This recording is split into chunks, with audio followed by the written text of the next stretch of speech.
Vénéramed, Yakimi Aramed.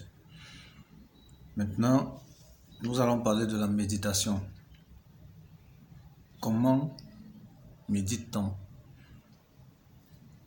Quel est le rôle de la méditation? Bon, déjà, il faut expliquer ce que c'est que la méditation. Tout a un symbole. Vous voyez, que ce soit dans l'hindouisme ou dans le bouddhisme, pour méditer, la première des choses, c'est qu'on croise les pieds. On croise les pieds pour s'asseoir par terre. C'est un symbole qui veut dire la véritable là. Déjà là, c'est un symbole. Mais comme moi, j'enseigne, comment je vais dire, je donne l'information pour rassembler l'humanité tout entière. Je ne parle pas, je ne donne pas un enseignement de l'individualité. Donc ça veut dire que pour préparer les âmes, ça veut dire que je ne fais ni église, ni religion, ni ésotérisme, donc école ésotérique. Ce que je suis venu, c'est rassembler.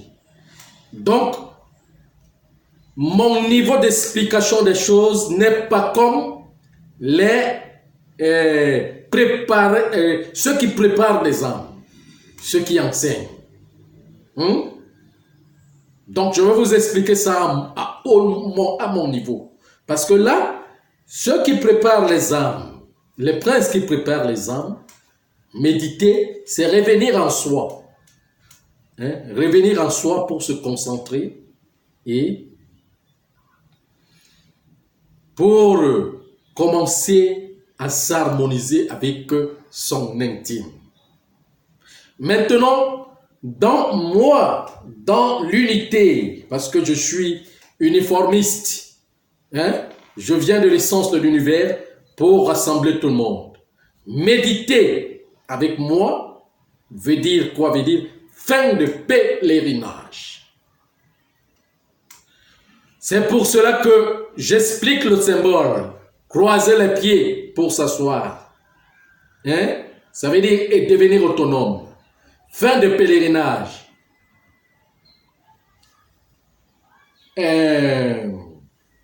Ça veut dire que rétracter ses pieds et ne plus marcher à l'extérieur. Puisque quand les pieds sont rallongés, on marche, c'est l'aspect d'un voyageur. Mais quand on remet les pieds, on croise les pieds, ça veut dire qu'on est à la fin de la marche. Il faut maintenant qu'une autre chose marche, c'est notre âme. On est à la fin de la marche du corps pour que l'âme commence son voyage sur le plan invisible. De façon que cette méditation veut dire quoi? Fermer son cœur à l'extérieur pour l'ouvrir à l'intérieur. Auquel le symbole de fermer les yeux, c'est dormir éveillé étant debout. La vision sans sommeil. La vision sans sommeil. Le rêve sans sommeil. Voir étant éveillé. Il y a des niveaux de vision. Et voir étant éveillé commence par l'intuition. C'est ce qu'on appelle le troisième œil. Le troisième œil réside au nombril, au centre, au cœur. Ça ne réside pas ici. Comme on vous l'a appris. L'œil qui réside ici est l'œil du visionnaire. C'est lui qui voit encore le plan subtil du plan physique. Mais l'intuition commande. L'intuition est l'autorité qui connaît. Le cœur est la Bible qui connaît le cheminement. Auquel on ferme donc les yeux pour revenir dans ce cœur. Pour retrouver la vraie Bible. La grande Bible pour étudier tous les aspects, pour démonter, supplier à son être plus profondément de s'éveiller pour aller dans les sphères supérieures. Maintenant, ça ne veut pas dire voyage astral, puisque nous sommes déjà dans l'astre. Je ne sais pas ce que vous appelez voyage astral. Hein, il faut déjà même revoir les explications de votre étude. Nous sommes déjà dans l'astre. Que ce soit sur le plan physique ou plan métaphysique, nous sommes posés sur l'astre. C'est l'astre qui nous conduit. Donc nous faisons, l'astre fait déjà dans son voyage, donc que ce soit physique ou métaphysique, nous effectuons déjà le voyage astral. Donc ça ne s'explique pas. Il faut rectifier ça, il faut corriger ça. Que le voyage astral est celui de quitter le corps pour partir. Non. Nous voyageons, nous sommes déjà sur l'astre. Hein? Déjà. Si et seulement si vous n'arrivez pas à comprendre ce qui est ici, avec le corps physique, vous n'allez pas comprendre ce qui est en haut. Ce qui est dans le corps spirituel. Hein? Mais vous essayez de demander les informations, vous posez les questions, afin qu'on vous réponde de l'intérieur. Hein? Donc c'est méditer, c'est ouvrir donc ce canal de questionnement auquel on doit retrouver le calme et le silence à l'intérieur. Mais comment donc retrouver le calme et le silence à l'intérieur? C'est le pouvoir, la capacité de recréer la confiance au souffle. Ce que je parlais l'autre jour de la confiance. De créer l'harmonie avec le souffle. Être malade et dépasser la maladie. Être dans la douleur et dépasser la douleur. Être dans la souffrance et dépasser la souffrance. Hein? Redevenir son propre médecin et avoir confiance en soi et à Dieu. Vous voyez, dans la méditation est la ténacité de la confiance. La ténacité de la confiance, la persévérance dans sa marche. Ça veut dire que ce que les autres ne trouvent pas bon, hein, ce que les autres abandonnent, vous le travaillez. Vous le faites. Bon, mais seulement le problème est qu'avec moi, vous, dans la marche du pèlerinage, dans le voyage, quand le voyage se coupe, hein, s'interrompt, il s'interrompt pour tout le monde entier. Et tout le monde commence à méditer.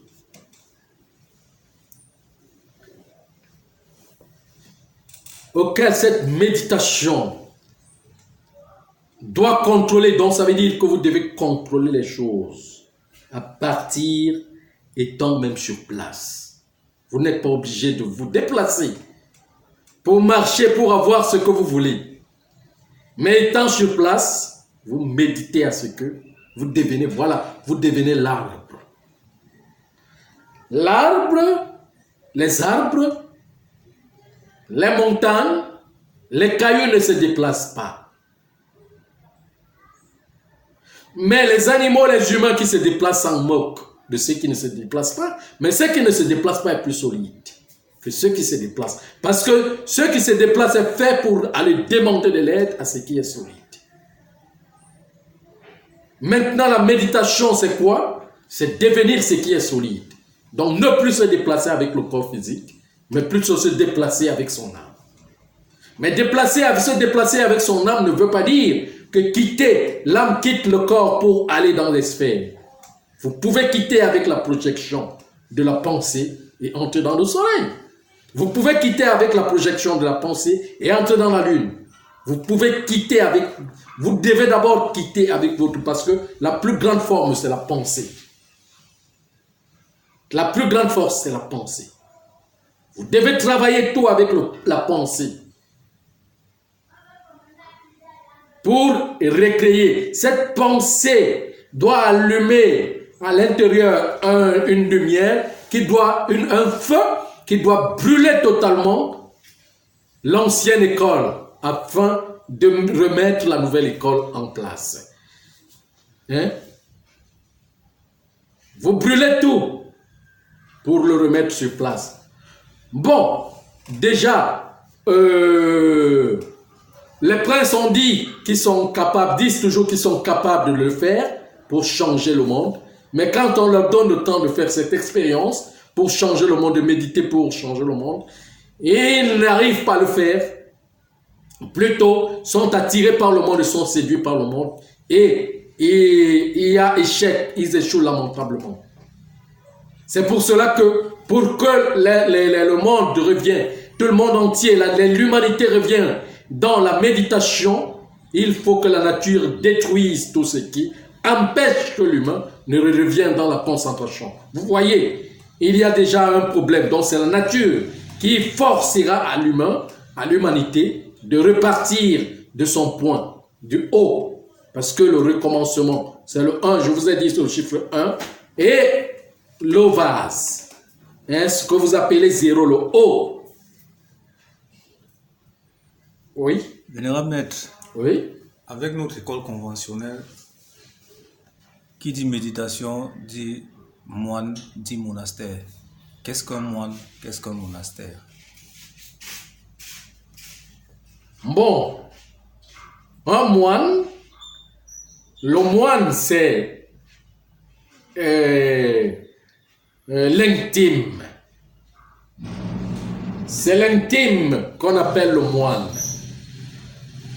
Ça veut dire que quand on retrouve l'intime en soi, c'est lui qu'on appelle le moine. Hein? C'est lui qu'on appelle le moine. Maintenant, le monastère, c'est la grande maison. La grande maison, c'est quoi? La grande maison, c'est la grande école. Où toute l'humanité retrouve son silence en soi, son intime en soi même. Toute l'humanité, je dis bien, tout entière retrouve son soi intime. C'est ça qu'on appelle former la grande maison, former le monastère. Hein? C'est ça qu'on appelle la maison de l'Éternel. Hein? La maison de l'Éternel. Vous voyez, quand on parle, je vous ai parlé de ce qu'on appelle l'église, non? Hein? Le ventre. Rentrer dans le ventre pour reconstruire la nouvelle personnalité. Il faut détruire l'ancienne personnalité qui a la gourmandise, la haine, la concurrence, la jalousie, l'égocentrisme de toute forme. Hein? Le changer en qualité. N'est-ce pas la qualité de la haine? C'est l'amour. Hein? Voyez, la qualité de l'égoïsme, c'est le partage. Maintenant, partager n'est pas partager, ne veut pas dire partager de l'argent. Hein? Donc, il y a donc ce niveau, ces choses qu'il faut comprendre à tous les niveaux. Le revenir en soi-même. Se recoquifier en soi pour recréer la nouvelle personnalité en soi, auquel le voyage physique de l'humanité se met à terme, qu'on appelle la fin, pour recommencer la méditation, pour la concentration.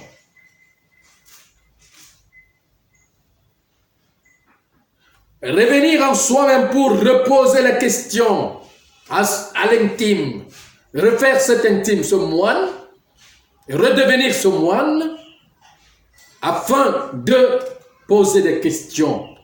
Mais on pose des questions au plus grand. Le plus grand, on pose des questions au soleil. On pose des questions à la lune. Pour poser la question au soleil, il faut visualiser le soleil. Pour poser la question à la lune, il faut visualiser la lune. On pose des questions à la nature, à la grande nature. On nage dans la mer, dans le grand océan, parce que le grand océan représente la source, la connaissance infinie. On rentre dans la nuit des nuages, dans la pensée, pour reposer les questions. Demander qu'est-ce que c'est que la création. Parce que c'est ça la véritable question. Qu'est-ce que c'est que la création? Elle est combinée en quoi? Qui est Dieu? Qui représente Dieu? hein, on fait son voyage intime. C'est son moine. On se fait moine de soi dans son intime pour reposer les questions, pour connaître ce que c'est. Mais le mot Bouddha vient du mot Saibuddha, qui veut dire caché. Ce qui est caché, c'est le même du mot Judas, vient du mot Yihuta. Et Yihota, qui veut dire connaître se refermer, pour redevenir ferme, pour redevenir fermier. Connaître, se recoquifier, se rentrer en soi, le retour en soi pour reformer le moine. Pour reformer le Yehuda. Il y a le mot Hu qui est à l'intérieur. Hu veut dire la personnalité intime. Le Hu, le Vu, le Fou, le Dou, le Pou, le Tout. C'est la personnalité intime. Il faut le revoir, il faut se reconcentrer afin qu'il crée le grand vase. Puisqu'on a notre éducation qui a formé notre personnalité, parce que la personnalité c'est l'éducation. C'est la personnalité qui s'éduque. Le civisme que vous infiltrez à la personnalité, c'est ce civisme qu'il va prendre. Si et seulement si vous désorientez votre personnalité à refuser un certain civisme, elle va se recréer, se renombrer, se recompter avec un nouvel magistère, se reformer avec une nouvelle magie. Parce que l'océan de la vie est Manguia. C'est Manguia qu'on appelle la magie. La magie, c'est la croissance, c'est le mystère, c'est l'art de se développer. Je ne sais pas si vous comprenez ce que je suis en train de dire. Donc c'est ça. Alors donc, l'art de se développer, l'art de la bonne croissance de son âme, il faut revenir pour réétudier la loi, pour étudier les règles. Donc se refaire prince. Voilà le prince, le moine c'est le prince. C'est lui qui doit reconnaître encore le principe, redevenir ce principe, redevenir cette règle, cette réglementation, qui doit le reconduire dans la loi et avec la loi, qui représente la royauté. Et il faut reconduire, il faut réformer ce monastère qui reprend toute l'humanité entière. Je suis venu pour toute l'humanité, je ne suis pas venu pour un groupe de personnes ou pour des fidèles. Je ne fais pas de col de fidèles. Je suis là pour rassembler tout le monde, toute l'humanité. C'est pas la première fois, je l'ai fait à plusieurs vies pour des humanités qui se sont créées ici, et je suis là pour ça. La nature est toujours avec moi, me donne toujours la force, parce que je suis jumeau. Je suis jumeau.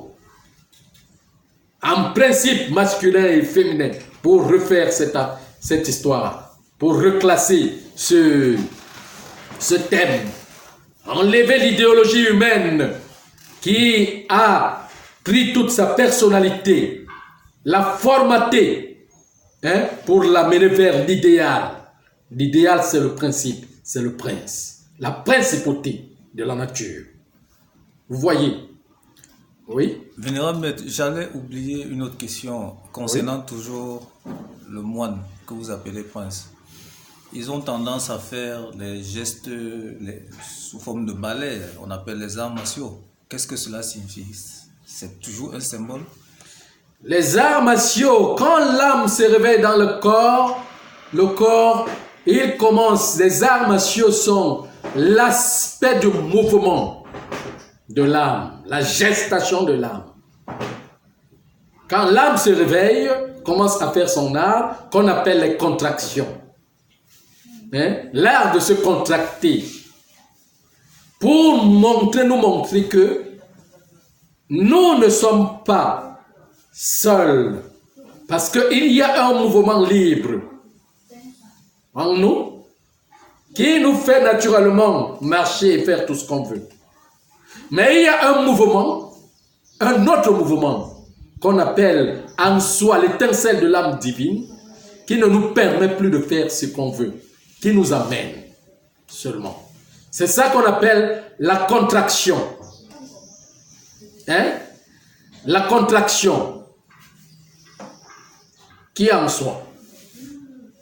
Et cette contraction peut se réveiller. Quand ça se réveille, ça te dirige elle-même là comment elle veut.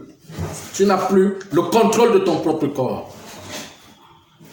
Tu ne peux plus contrôler. Vous ne pouvez plus contrôler vos corps. C'est lui qui amène. C'est comme une folie qui prend le corps. C'est comme un courant électrique qui prend le corps, qui le fait gesticuler, qui le fait gesticuler. Donc la gestation, on commence à faire la gestation, à vibrer, à se contracter. On ne contrôle plus son corps. Donc c'est là où est né les arts martiaux. Hein? L'effet du conducteur de l'âme auquel, puisque la partie humaine, hein, nous sommes contrôlés par la partie humaine, c'est pour cela que on a tendance de penser que tout ce qu'on fait, c'est nous-mêmes.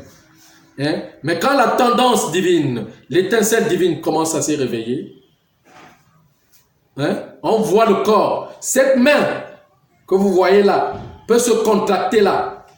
Et on vous demande de la bouger, vous ne pouvez plus. Hein? Mais c'est l'éveil de cette étincelle divine qui fait en sorte que quand ça s'éveille brusquement, des gens sont pris par l'AVC. Pourquoi? Parce que le corps est faible. Hein? Quand il se réveille brutalement, tu es pris par l'AVC et tu meurs. Quand elle est bloquée, quand cette partie est bloquée en soi, par la mauvaise alimentation, le jour où elle va gester, elle va chercher à gesticuler dans le corps pour prendre le positionnement, vous allez mourir en ce moment-là. Pourquoi? Parce que la fonction de la cardiologie n'est pas bonne. Hein? Le cœur, tout est fermé. Hein?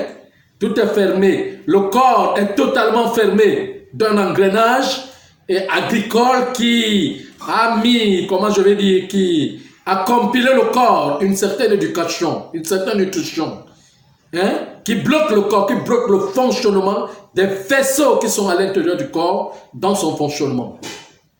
Hein? Donc dans l'anatomie humaine, vous voyez, ce fonctionnement est bloqué.